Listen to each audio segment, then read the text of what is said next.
Sir आज उद्धव ठाकरे गाव चलो अभियान तुमचं सुरू झालेलं आहे, काय सांगणार? महाराष्ट्रामध्ये 50,000 युनिटमध्ये 50,000 प्रवासी कार्यकर्ते गाव चलो अभियान करतो आहोत। आमचे सर्व केंद्रीय मंत्री, राज्यातले मंत्री, माननीय देवेंद्रजी, परवा आपण बघितलं असाल पारशिंग्याला, मी आज वडोद्याला मुक्कामी आहे। आम्ही सर्व 50,000 प्रवासी कार्यकर्ते गाव चलो अभियानाला निघालो आहोत। गावामध्ये केंद्र सरकार, राज्य सरकारने केलेल्या योजना या प्रत्येक घरात पोहोचल्या की नाही पोहोचल्या, जर पोहोचल्या असतील तर त्या व्यवस्थित सुरू आहे की नाही, आणि ज्या पोहोचल्या नसेल त्याबद्दलच्या पुढच्या काळामध्ये त्या योजनाबद्दल गावाच्या जनतेला फायदा व्हावा। गरीब कल्याण, मध्यमवर्गीयाचं कल्याण, नारी शक्तींना वंदन, युवकांचा सन्मान, अशा अनेक कार्यक्रम घेऊन आम्ही गाव चलो अभियानात आलो आहे। आज येताना वडोद्यातील शहीद, स्वातंत्र्यातील शहीदांना स्मरण करून, वंदन करून या ठिकाणी सुरुवात केली आहे। 18 संघटनात्मक कार्य, काही विकासाचे कार्य, काही भूमिपूजनाचे कार्य या गावामध्ये आहे, आणि हे स्वातंत्र्यवीरांचं गाव आहे। स्वातंत्र्याच्या लढ्यात या गावाचं मोठं योगदान आहे, आणि म्हणून वडोदा गावामध्ये आज गाव चलो अभियान आहे। आणि 15 फरवरीपर्यंत महाराष्ट्रातल्या संपूर्ण गावामध्ये गाव चलो अभियान पूर्ण होईल। उद्धव ठाकरे यांनी अत्यंत गंभीर टीका गृहमंत्री देवेंद्र फडणवीस यांच्यावर केली, त्यांच्यासाठी निर्गुण गृहमंत्री आणि मनोरुग्ण गृहमंत्री असा शब्द वापरला। उद्धव ठाकरे हे देवेंद्र फडणवीसावर टीका करतील इतकी त्यांची उंची नाही आहे। त्यांची उंची त्यांनी तेव्हाच घालवली होती जेव्हा त्यांनी देवेंद्र फडणवीसांच्या पाठीत खंजीर खुपसला होता, भाजपाच्या पाठीत खंजीर खुपसला होता। या राज्याने असाही निष्क्रिय या ठिकाणी मुख्यमंत्री बघितला आहे, ज्या मुख्यमंत्र्यांनी कधीही 14 कोटी जनतेचा विचार केला नाही। ज्या मुख्यमंत्र्यांच्या काळामध्ये त्यांचा गृहमंत्री 100 कोटी रुपयाच्या आरोपामध्ये जेलमध्ये गेला, ज्या मुख्यमंत्र्यांच्या काळामध्ये बॉम्ब अँटेलिया प्रकरण आपण बघितलं असाल, त्या ठिकाणी बॉम्बचाही एवढी मोठी घटना घडली। 1000 घटना आपल्याला सांगता येईल उद्धव ठाकरेंच्या काळात घडल्या। अनाचारी, दुराचारी, भ्रष्टाचारी उद्धव ठाकरेचं सरकार आपण बघितलं आहे। हे इतके बदमाश होते उद्धव ठाकरेच्या सरकारमधले लोक, आणि स्वतः उद्धव ठाकरेही, की मृताच्या टाळूवरचं लोणी खाल्लं। कोविडच्या काळामध्ये कोविडच्या बॅगमध्ये भ्रष्टाचार केला। इतके अनाचारी, दुराचारी, भ्रष्टाचारी सरकार मी कधीच बघितलं नाही। आणि त्यामुळे उद्धव ठाकरे जे टीका करताय ते वैफल्यग्रस्त झाले आहे। त्यांनाही माहीत आहे एकही खासदार निवडून येणार नाही। त्यांनाही माहीत आहे की 2, 4, 5 आमदारही दिसणार नाही विधानमंडळामध्ये। महानगरपालिका मुंबईमध्ये अस्तित्व जाणवणार नाही, आणि त्यामुळे वैफल्यग्रस्त होऊन देवेंद्र फडणवीसावर ते टीका करतात आहे।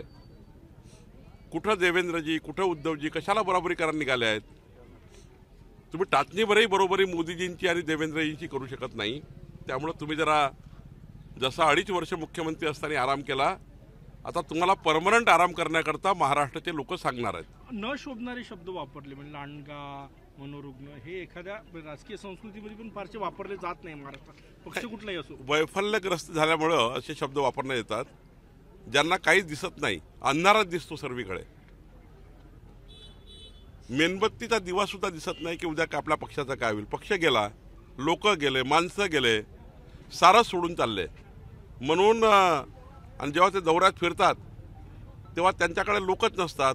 उलट त्यांचा दौरा सुरू असताना, उद्धव ठाकरेंचा दौरा सुरू असताना, उद्धव ठाकरेकडले माजी आमदार सूर्यकांत दळवी यांचा भाजपमध्ये पक्षप्रवेश झाला। त्यावेळेस चिडले ते कोकणामध्ये, आणि मग कोकणात त्यांनी मोदीजीवर आणि देवेंद्रजीवर आरोप प्रत्यारोप केले। आता परवा देवेंद्रजी पारशिंग्याला आले, त्यांचा उबाटाचा जिल्हा अध्यक्ष, त्यांनी देवेंद्रजीचं स्वागत केलं।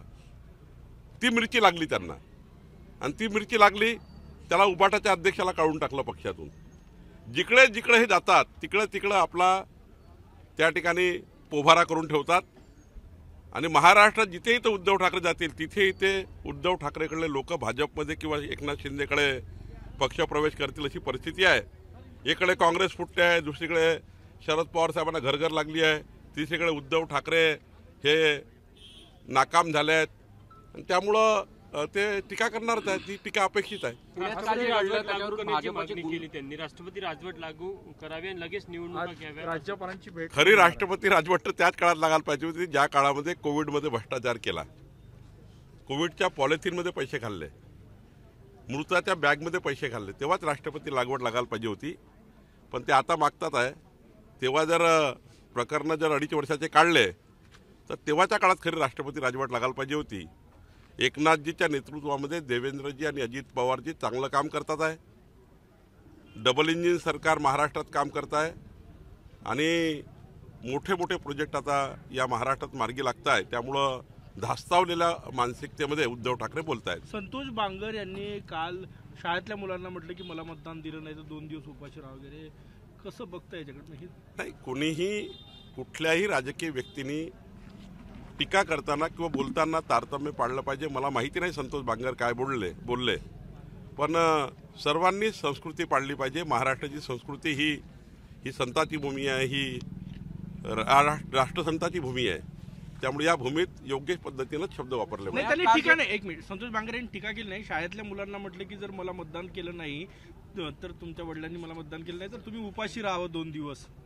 नाही, मला काय बोलले माहिती नाहीये. सरकार जे आहे ते गुंडांच्या पाठीमागे आहे, त्यामुळे राज्यामध्ये अशा पद्धतीच्या खून खराब्याच्या घटना वाढल्याची टीका देखील उद्धव ठाकरे. भाजपची गुंड असल्याचा शब्द वापरला कालच्या पुण्यातल्या घडामोडी. नाही, पुण्याची घटना ही दुर्भाग्यपूर्ण आहे. अशी घटना घडूच नये. त्यामध्ये योग्य कारवाई माननीय गृहमंत्र्यांनी केली आहे, गुन्हे दाखल केले आहेत. पण निखिल वागळेंनी सुद्धा ट्विट करताना बोलताना तारतम्य पाळलं पाहिजे. मोदीजीवर अडवाणीजीवर बोलताना आपली उंची तपासली पाहिजे ना. ते पत्रकार जरूर होते, पण आता एका पक्षाचे प्रवक्ते आहेत, ते राजकीय काम करायला लागले आहेत, राजकीय व्यवस्थेमध्ये आले आहेत. ते पत्रकार नाही आहे आता. एकदा कडीत काळात पत्रकार होते, आता काहीतरी वेगवेगळे चॅनल्स काढून, यूट्यूब चॅनल काढून काहीतरी करतायत. ते मला माहिती नाही फार, पण त्यांनीसुद्धा आमच्या लोकांनी चूक केली आहे, त्याच्यावर कारवाई होईल हे मान्यच आहे. पण त्यांनीसुद्धा विचार करून बोललं पाहिजे. अडवाणीजीवर मोदीजीवर विचार करताना बोलताना आपली उंची तपासली पाहिजे. काहीतरी वातावरण तयार करायचं, वातावरण खराब करण्याकरता यायचं, जाणीवपूर्वक त्या ठिकाणी आपणच स्वतः त्या ठिकाणी गावात समाजामध्ये तेढ निर्माण होईल असे भाषणं करायचे, हे सुद्धा निखिल वागळेंनी तपासलं पाहिजे. त्यांनीसुद्धा बोलताना जरा तारतम्य ठेवून बोललं पाहिजे असं मला वाटतं. ते तारतम्य ठेवत नाही. उद्या त्या ज्या भागात जातात त्या भागामध्ये तणाव निर्माण होतो आणि त्यामुळे लोकांचा आक्रोश आहे. पण आक्रोश या पद्धतीचा होऊ नये. कालची घटना दुर्भाग्यपूर्ण आहे, ते होऊ नये. भाजप आणि त्या कार्यकर्त्याकडनं काही चूक झाली असेल तर ते काही योग्य नाही आहे असं मला वाटतं. वडोदा गावात तुमचं चांगलं स्वागत झालं, गावातले लोक इथे आहे. कसं वातावरण आहे भाजपसाठी ग्रामीणमध्ये विचार केला? नाही, ग्रामीणमध्ये आता सुरुवात केली आहे. माझे 18 संघटनात्मक कार्यक्रम आहे, विकासाचे कार्यक्रम आहे, जनसंवाद आहे. या शेतकऱ्यासोबत जनसंवाद आहे. शेतकऱ्याचे प्रश्न, शेतमजुराचे प्रश्न, महिलांचे प्रश्न, युवकांचे प्रश्न. या वडोदा गावामध्ये हे मोठं गाव आहे, स्वातंत्र्य संग्राम सैनिकांचं गाव आहे आणि या गावांची बाजारपेठ ही 40-50 गावाला जोडलेली आहे. विकासाचं मोठं केंद्र आहे. या गावामध्ये जेव्हा मी जनसंवाद करेल तेव्हा कळेल नेमकं जनतेच्या मनात काय आहे. पण मी या गावातल्या आजूबाजूच्या परिसरातल्या 100% जनतेला भेटणार आहे. आमचे 18 संघटनात्मक कार्यक्रम आहे. मला वाटतं या दौऱ्यातनं विकासाकरता काहीतरी मार्ग निघेल आणि ज्या योजना पोहोचल्या नसतील त्या योजना पोहोचवण्याकरता आम्ही काम करू. आजपासून जरांगे पाटील पुन्हा एकदा उपोषणाला बसलेले आहेत. सरकारच्या अडचणी वाढतील का? त्यांनी म्हटलेलं की तुमच्या आमदारांना फोन करून मराठा आरक्षण देण्याची मागणी करा. नाही, मराठा समाजाला आरक्षण देण्याकरता मुख्यमंत्री एकनाथ शिंदे यांनी छत्रपती शिवरायासमोर शपथ घेतली आहे. ते पूर्ण करतीलच. पण ओबीसी समाजाचं कुठलंही आरक्षण कमी न करता मराठा समाजाला आरक्षण दिलं पाहिजे ही स्पष्ट आणि व्यवस्थित भूमिका आम्ही मांडली आहे. मुख्यमंत्र्याकडनं अपेक्षा आहे की ते ओबीसी समाजावर अन्याय करणार नाही. मुख्यमंत्र्याकडनं अपेक्षा आहे की ते ओबीसी समाजाचं आरक्षण कमी करणार नाही. मुख्यमंत्र्याकडनं अपेक्षा आहे की ओबीसी समाजामध्ये इतर जातीचा समावेश होणार नाही. मराठा समाजाला यथोचित आणि टिकणारं व्यवस्थित आरक्षण दिलं पाहिजे, जेणेकरून मराठा समाजाची येणारी पिढी जी आहे त्या पिढीला त्याचा फायदा झाला पाहिजे. याकरता भारतीय जनता पार्टी मराठा आरक्षण देण्याकरता पूर्णपणे एकनाथ शिंदे यांच्या मागे उभी आहे आणि मला विश्वास आहे की एकनाथजी व्यवस्थितपणे मराठा समाजाला आरक्षण देतील असं मला वाटतं. एबीपी माझा, उघडा डोळे बघा नीट.